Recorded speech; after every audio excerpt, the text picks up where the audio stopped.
లోకాన్ని రక్షించిన కృష్ణుడు తన సొంత కొడుకును ఎందుకు కాపాడలేదు?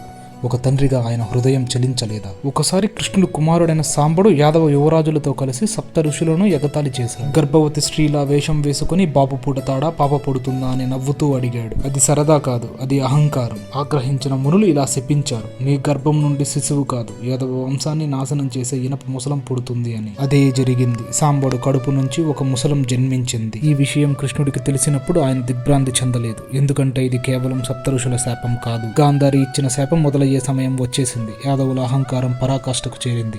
విధి తన పనిని మొదలుపెట్టింది. ఆ ముసలాన్ని పొడి చేసి సముద్రంలో కలపమని కృష్ణుడు ఆజ్ఞ ఇచ్చాడు. కానీ విధిని ఎవరు ఆపగలరు? పొడి తుంగగడ్డిగా మొలిచి అదే గడ్డి యాదవుల చేతుల్లో ఆయుధాలై వాళ్ళను చంపుకునేలా చేసింది. కృష్ణుడు తన కొడుకుని శపించలేదు, కానీ ధర్మానికి విరుద్ధంగా మారిన తన వంశాన్ని కూడా రక్షించలేదు. ఎందుకంటే ఆయనకు సంబంధాలు కాదు, ధర్మమే ముఖ్యం. ధర్మం ముందు రక్త సంబంధాలు కూడా చిన్నవే. మీకేమనిపించింది? కృష్ణుడు సరైనది చేశాడా? కమెంట్ చేయండి.